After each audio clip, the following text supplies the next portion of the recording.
Zyrtar, ministrat, deputetët, qeveritar, shtetar, nga privilegjet pa merituara që rëndojnë mbi supet tuaja. Po, ture vrapi në luft me këtë kancer nuk do mund të ndalet kur. Pete, luft e kemi fituar, luftën do ta fitojmë.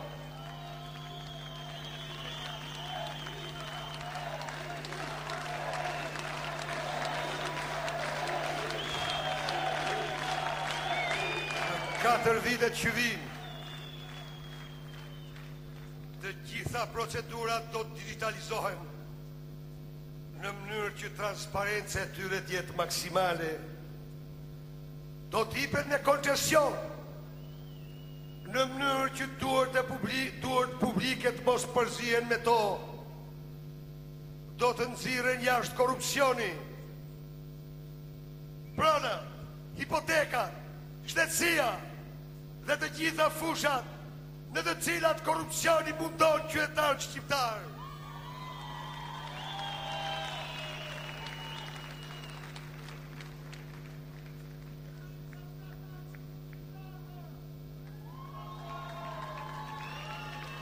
Pra, unë kam bindje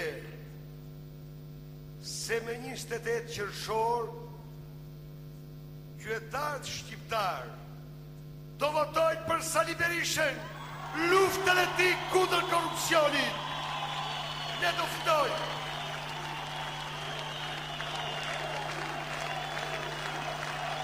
Luftë me zero tolerancë do t'i rezervojmë në krimit të organizuar. Ne që Shqipërinë e që vendosëm nga aldo palet e natë kullat në NATO, ne që shtypët me forcë të ligjit, qindra banda dhe bandit, ne do bëjmë të vend shembull në Europë për sigurinë e saj.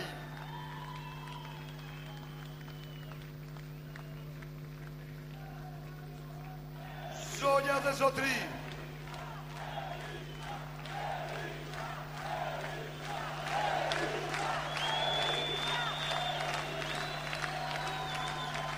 në tune vrapit tonë drejt Europës, në përpjekjen tonë për Shqipërinë Europiane, rëndësi të madhe përcaktuese, më shumë se asgjë tjetër, ka rritje shpejt ekonomike. Ka Shqipëria lider për investimet e huaja në rajon. 4 vite me reformat thella dhe të gjithanshme, ne bëm që ky vend që përplitej në knetën e informalitetit të ngrihet, të ketë në vitin 2008 rritjen më të lartë ekonomike në Europë prej 8%. Në kulmin e krizës europiane, ne bëm që ky vend të renditet e dyta në botë për reformat e biznesit. Ne bëm që ky vend të ngjitet në çatlinë e planetit për lirinë fiskale. Ne që vendosim taksën e shesht, ne që bëm revolucion e madh fiskal, që rritem si në asnjë vend tjetër të botës në 4 vitet 80% të ardhurat buxhetore. 4 vitet që vinë, ne do japim Shqipërisë zhvillim, lartësi që sytë ta sot si kapitol.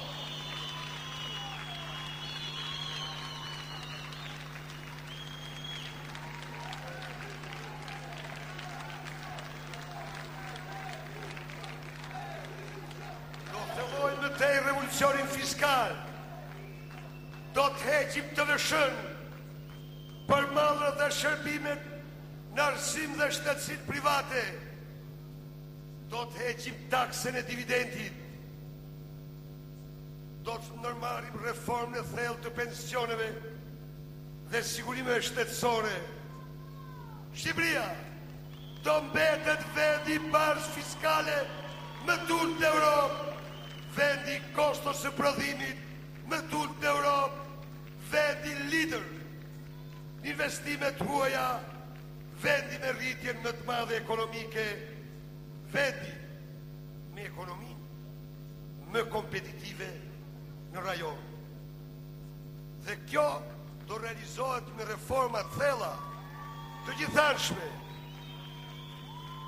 të gjitha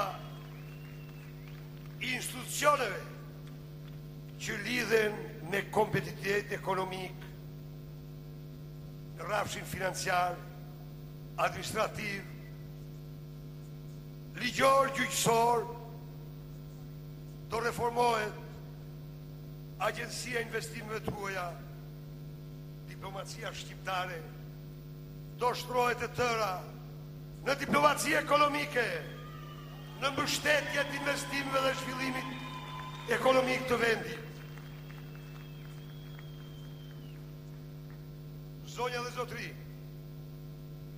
në historinë e zhvillimit kombeve, asgjë nuk ka bërë kombet e vogla me emër të madh se sa që ka bërë gara e dijes. Ndaj dhe u ja fjallën ju se do investoj në këtë garë më shumë se në çdo gjë tjetër, se shkollimi europian i fëmijëve tanë do t'jetë përparësia e të gjitha përparësive.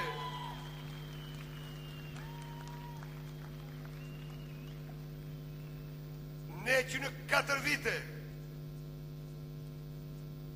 të fishuam buxhetin për arsimin, të fishuam rrogat e arsimtarve, të fishuam numrin e studentëve, shtrimi internetin në të gjitha shkollat e vendit, ndërtuam 1100 shkolla. Ne do t'ja dalim 4 vitet që vinë në arsimin shqiptar të mbizotrojnë të gjitha standardet europiane të sistemit arsimor.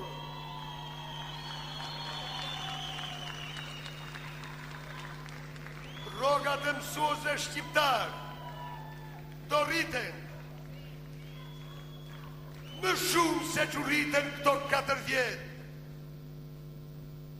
Dhe do kapim rroga jo të 2, por të paktën të 6 vendeve anëtare të Bashkimit Evropian.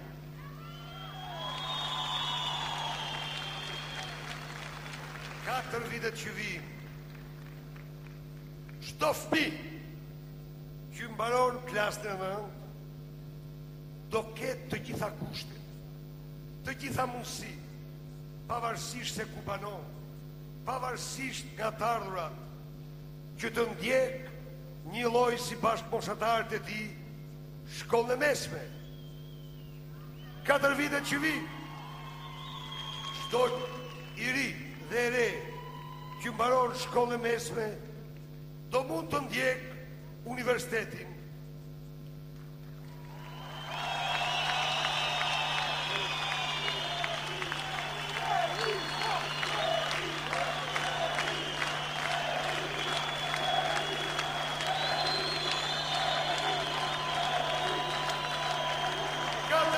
Që vi, buxheti do të rritet në 6% të prodhimit të brendshëm, por do të trefishohet kontributi i sektorit privat në arsim, pas lehtësirave të mëdha fiskale, kështu që Shqipëria do të angazhojë për shkollimin e fëmijëve të saj në vitin 2013, 2 herë më shumë fonde se në vitin 2009.